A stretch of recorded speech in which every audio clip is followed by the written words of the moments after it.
El diablo ronda en las discotecas. La siguiente leyenda es una de las más recientes e interesantes que hay en México y en el mundo. Por sus características está entre las mejores. Se desarrolló en la ciudad de Durango, al norte del país, en abril de 1990. Muchos son los pobladores que aseguran haber sido testigos del suceso. Incluso, uno de los primeros recopiladores fue Manuel Lozoya, periodista de la ciudad. Sin embargo, también hay varios policías y ciudadanos que fueron testigos presenciales directos, quienes vivieron momentos de angustia y miedo. Por lo mismo, en los siguientes días, la ciudadanía sintió terror hasta de salir a la calle llegada la noche. Pero, ¿qué pasó? ¿Por qué tanto misterio? La protagonista de esta leyenda se llamaba Josefina, y digo se llamaba porque murió después de este extraño caso. Se dice que era una de las mujeres más bellas de la ciudad, de buena estatura, morena clara, 18 años y un cuerpo bien proporcionado, sexy y agradable en su forma de ser. Sin embargo, no tenía novio. Ella prefería disfrutar con sus amigos. Se dice que todos la codiciaban y querían. Pero para ella, lo mejor era acudir a los mejores lugares de diversión. Una noche, la del Viernes Santo, salió bien arreglada y vestida en forma coqueta y provocativa. Deseaba divertirse, por lo que fue a la mejor discoteca de la ciudad, donde acuden muchachos de buena posición económica. Entró y se sentó, tomando algunas bebidas. Al poco rato, toda la discoteca se vio llena. El ambiente era bueno, poca luz y sonido a alto nivel. Y como es común en estos lugares, llegó un joven apuesto, vestido con traje elegante, y le invitó a bailar. Ella no lo veía bien, lo único que pudo distinguir fue que a este joven le brillaban los ojos de forma anormal. Sin embargo, esto no le preocupó, por lo que salieron a la pista y empezaron a bailar. Al parecer era la mejor pareja bailando. De repente, el ritmo cambió a lambada, y ellos continuaron. Pero ya no era baile, sino un encuentro sexual desenfrenado, lo que parecía una orgía. Al mismo tiempo llegó un olor a azufre, y el miedo acompañado de escalofrío se apoderó de todos en el interior del lugar. Pero en forma desesperante, nadie podía hablar. Aunque muchos querían gritar, poco a poco fueron testigos de extraños cambios. Por la poca luz que había, alcanzaron a verle a ese bailarín un pie con forma de pata de gallo y el otro una pezuña de cabra. Al parecer todos quedaron paralizados, ya que nadie se podía mover, y como si los forzaran tenían que ver a esta pareja. Súbitamente empezaron a elevarse hasta llegar a flotar a cierta altura cercana al techo. El miedo aumentó y todo era terror y contagio. Los demás no querían ver eso, pero no podían separar la vista. Querían salir y era inútil. Sus cuerpos no se movían, ni gritar podían. Alguien empezó a rezar: ¡Ave María Purísima! En ese momento todas las luces se apagaron y se escuchó como si un gran viento sacudiera todo por unos segundos. No perdieron más tiempo los muchachos y todos se arrodillaron a rezar en voz alta. Cuando encendieron las luces, todos se veían entre sí, porque esa horrible pareja ya no estaba. La única que quedó fue Josefina, quien estaba tirada en el suelo inconsciente, pero afuera nadie vio que alguien saliera, a excepción de una patrulla y dos policías, quienes vieron a alguien subir a una camioneta Dodge, modelo 90, negra, y arrancaron rechinando llantas, mismas que quedaron marcadas en el pavimento. Inmediatamente la patrulla persiguió a esta camioneta por toda la ciudad, y como no la alcanzaban, pidieron ayuda. Al poco rato, 6 coches patrulla, motocicletas y camionetas se dieron a la persecución. Varias veces los cercaron, pero increíblemente se les escabullían, y cada vez que los cercaban se escuchaba una horrenda voz burlona y una carcajada que se oía a gran distancia.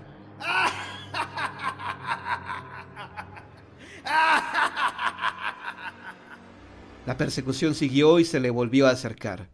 Todos los policías se bajaron con pistola en mano. Se fueron acercando y de pronto desaparecieron camioneta y conductor, para aparecer en otro lugar.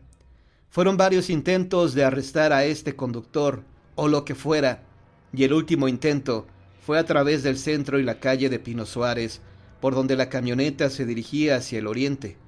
La extraña camioneta llegó a un panteón, se metió y desapareció. Los policías lo buscaron por mucho tiempo y nunca encontraron rastro alguno. Josefina murió y hoy en día se dice que está enterrada en ese panteón. Sin embargo, otros dicen que se la llevaron en un coche a un hospital y misteriosamente desapareció en el camino, dejando incrédulos a sus amigos, por lo que ellos tardaron varios días en recuperarse, y después vivieron confundidos, dudando acerca de este suceso, pensando si este no fue provocado por su imaginación. Lo único que sabían era que ya no existía su amiga Josefina. Hubo algunas investigaciones posteriores y se dice que la discoteca fue cerrada, pero no se encontró responsable. Lo que sí causó terror fue la difusión de este hecho. De boca en boca, inundó la ciudad, lo que originó calles vacías en las noches. Incluso algunos sacerdotes salieron a bendecir las calles y avenidas. Hoy en día las discotecas ya no son los lugares en donde se toca música disco, tipo americana, sino que son un refugio para ahogarse en alcohol, droga y sexo. A las muchachas da pena verlas intoxicadas o borrachas en esos sitios. Ellas son víctimas de la depravación. En el mismo lugar se ven parejas tocándose como si fuese un cabaret, y en muchos de los casos son chicas menores de edad. Estas acciones son un reto a los buenos principios, incluso a la educación familiar. También en la mayoría de estos lugares se hacen desnudos de hombres y mujeres, generando el morbo y la indecencia. Son cabarets disfrazados de discotecas, y muchas veces el padre no lo sabe y cree que sus hijos únicamente fueron a bailar sanamente. Esta leyenda tiene un mensaje y con la belleza de su misterio se conjuga para entregarnos una visión de lo que es el mal y la maldad representados por el diablo, apropiándose del alma de los jóvenes, quienes no han despertado para diferenciar y saborear los elementos de bondad fuera de los deseos materiales y carnales.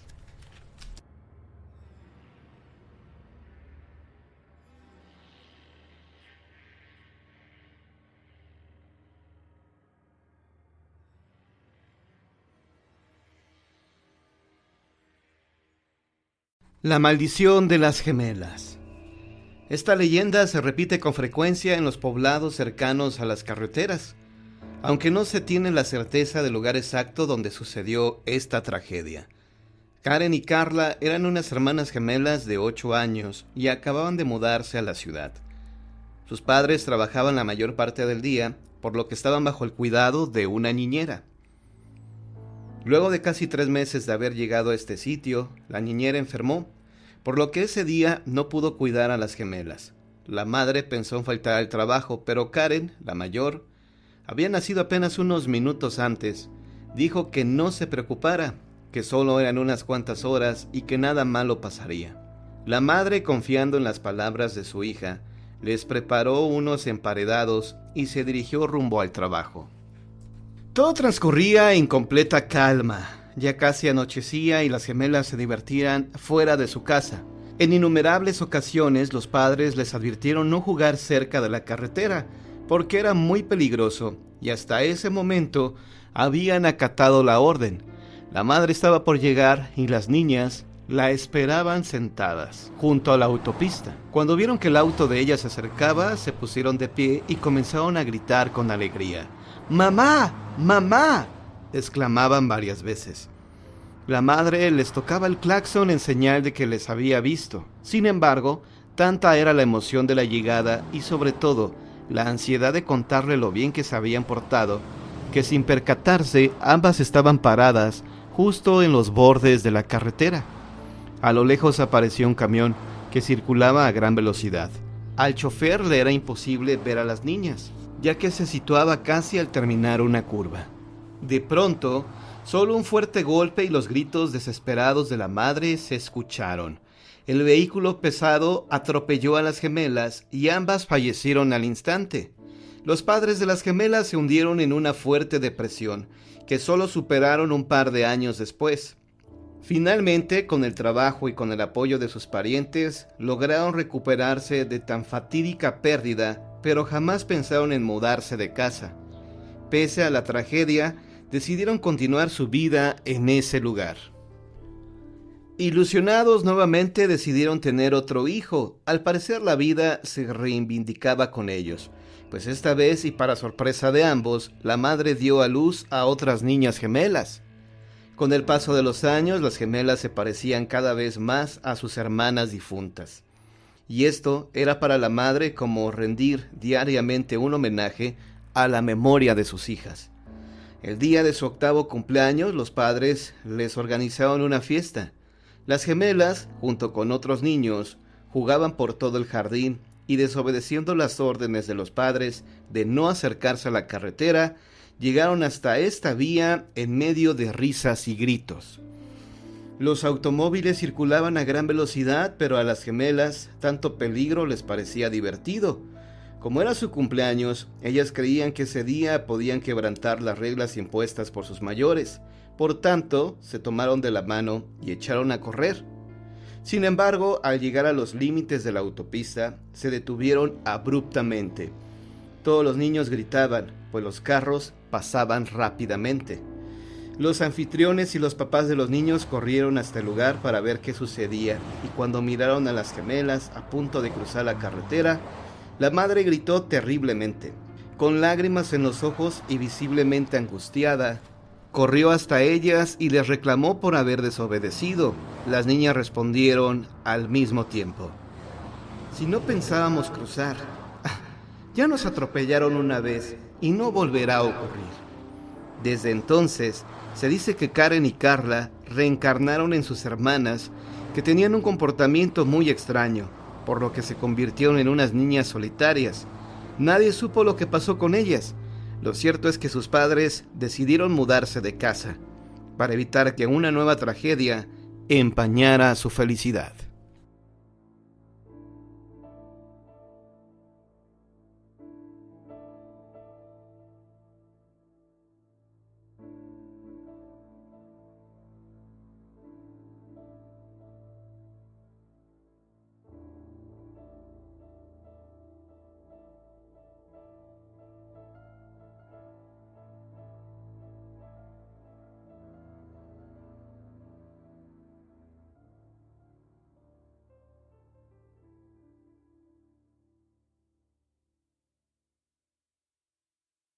La novia fantasma. El día de su boda, una novia se entera que su prometido tiene una amante. En lugar de cancelar el compromiso, se casan y se van de luna de miel a Cuernavaca. En el trayecto, ella comienza a reclamarle por su infidelidad. El esposo, al sentirse descubierto, se orilla en la carretera para aclarar la situación. Salen del auto y comienzan a discutir acaloradamente. La mujer se altera más y le da de cachetadas. El novio pierde la cabeza y saca una navaja para espantarla, pero ella, sin intimidarse, se le va nuevamente a los golpes. El hombre la apuñala en varias ocasiones, dejándola tirada sobre la carretera. Creyendo que ya estaba muerta, sube a su auto y se da a la fuga. La mujer, como puede, se pone de pie y pide ayuda al primer automovilista que pasa. En este caso, a un trailero. El buen hombre se detiene para ayudarla y la lleva a un hospital de México, pero ella ha perdido mucha sangre y a los pocos minutos fallece. Cuenta la leyenda que si manejas solo y por la noche en la carretera México-Cuernavaca, a la altura de donde está el monumento a Morelos, se te aparece la novia apuñalada pidiendo un aventón. Si no te detienes, de todas formas se te sube al auto y la puedes ver por el espejo retrovisor, sentada detrás de ti.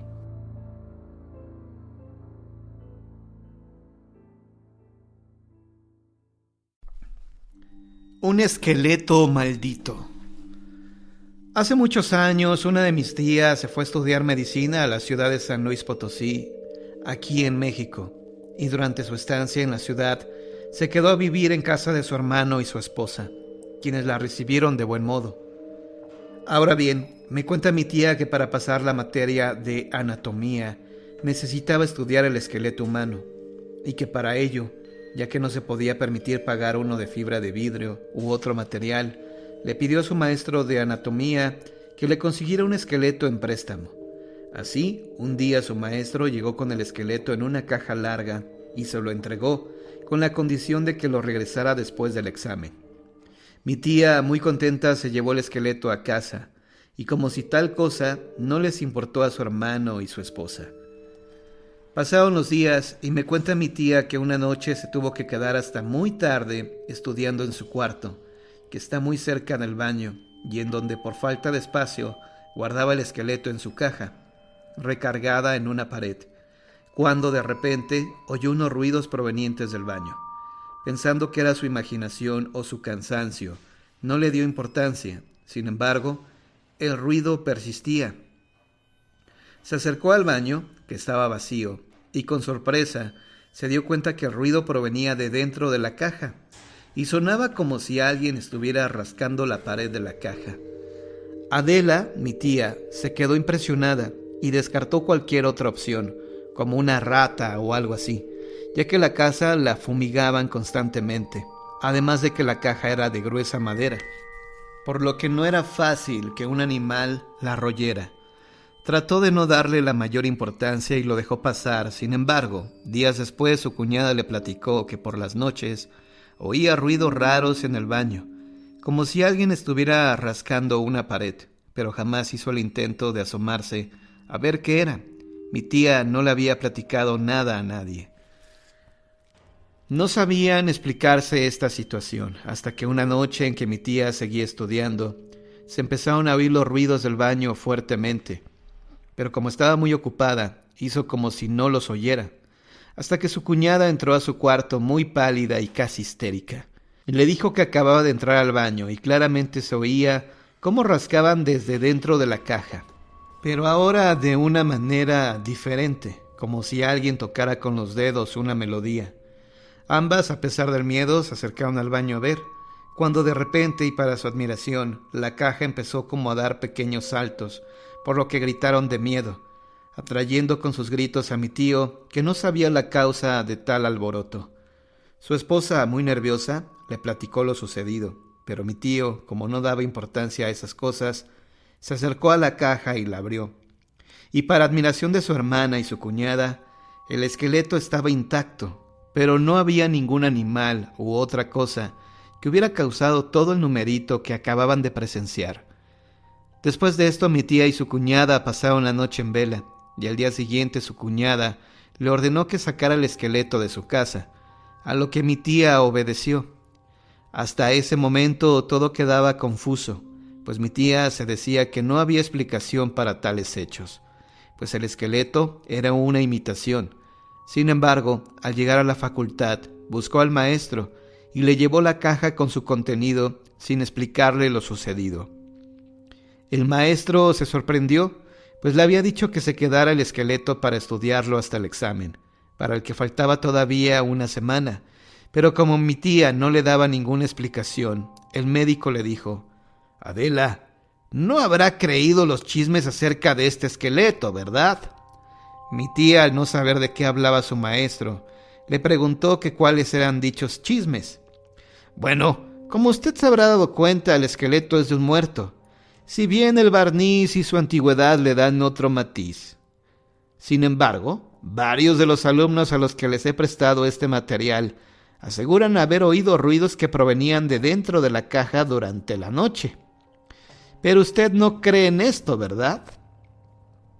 Mi tía, al oír esto, prefirió no contarle nada a su maestro, pero eso sí, se quedó muy sorprendida.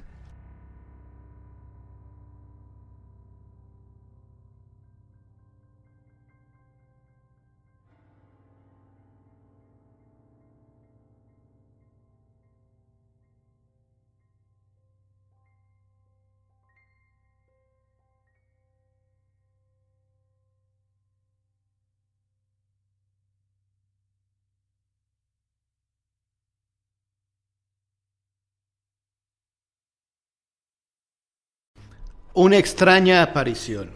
En los límites de Puebla, a unos kilómetros de la Ciudad de México, Los lugareños de varios poblados que se encuentran en esta zona narran un caso espeluznante, el cual es muy similar a las apariciones del charro negro, con la curiosa característica de que en este caso es una mujer la que se aparece. Pedro Durán también es parte del equipo de investigación. Él es originario de Tecihuatlán, Puebla, y frecuenta muchas veces el lugar donde vivió en su niñez. Tiene muchos amigos que son campesinos y que cuentan infinidad de historias y leyendas de este tipo. Algunas parecen ser ciertas. Juan es un buen amigo de Pedro y es un campesino que conoce bien todos los alrededores, ya que cuando era joven también se dedicaba a cazar animales para venderlos. Juan ha conocido a los familiares de aquellos que han querido presumir de mucha valentía y han muerto en el más completo de los misterios. Él nos cuenta que en una ocasión en que dos hombres caminaban por una solitaria vereda, sucedió algo inexplicable. Su amena charla fue interrumpida súbitamente por la aparición sobrenatural de una mujer vestida de negro, quien montaba un caballo. Esta mujer se postró frente a los campesinos, invitándolos a subir al corcel con ella.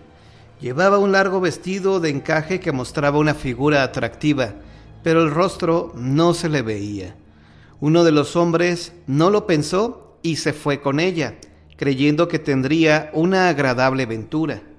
Cuando el conquistador subió al caballo, la mujer levantó la cara, descubriendo el velo que le caía suavemente sobre el rostro.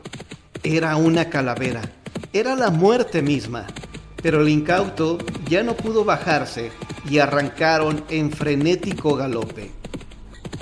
Solo se escucharon los gritos de aquel infeliz que había obsequiado su alma. El otro campesino, lleno de pavor, echó a correr como el viento, sin detenerse ni un momento hasta llegar a su casa.